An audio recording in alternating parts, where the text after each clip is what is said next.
Hi అండి, welcome to AB vlogs and kitchen. నేను మీ భవాని. నిన్న అనగా 29/12/2025 ఏలూరు జాతర మహోత్సవ సందర్భంగా అమ్మవారి మేడల దగ్గర రేడకపరి ముగ్గు అయితే వేశారండి. 3 ముఖాల అమ్మవారి ముగ్గు అయితే వేసి అమ్మవారి కథ చెప్పడం అయితే జరిగింది. అలాగే వచ్చిన భక్తులందరూ కూడా 3 నిమ్మకాయలు 1 కొబ్బరికాయ తీసుకొని వెళితే దిష్టి అనేది తీసి కపిరికుండలో శ్మశానానికి అయితే తీసుకెళ్ళడం అయితే జరుగుతుందండి. మీరు కూడా ఈ ముగ్గు అనేది చూసి పంబలవారి కథ అయితే వినండి. మరి ఇలాంటి వీడియోల కోసం నా ఛానల్ని లైక్ చేయండి, షేర్ చేయండి, సబ్స్క్రైబ్ చేసి సపోర్ట్ చేయండి.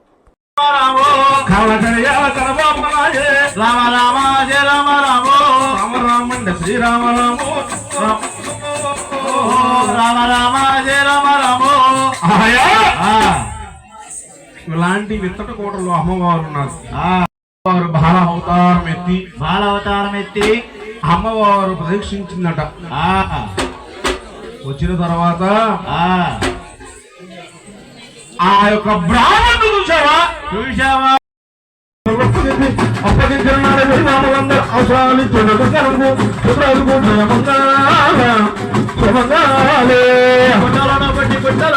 పుట్టాలని సొమ్మలు అప్పగించి పుట్టాలను బట్టి పుట్టాలనే పెరిగి పుట్టాలని సొమ్మలు అప్పగించి అప్పగించిన నాడు వైభోగమానగా హారదలి అంగమ్మకు అల్లమ్మకు గంగమ్మకు సుమగాలు సుమగాలు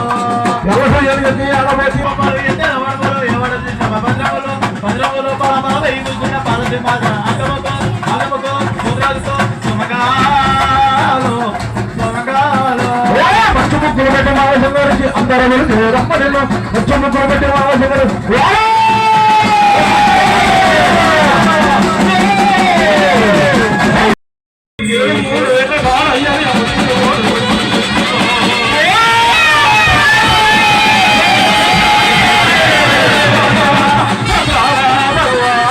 చెప్పుదామంటే ఒక చేత బాణముతో ఒరిగినాడు.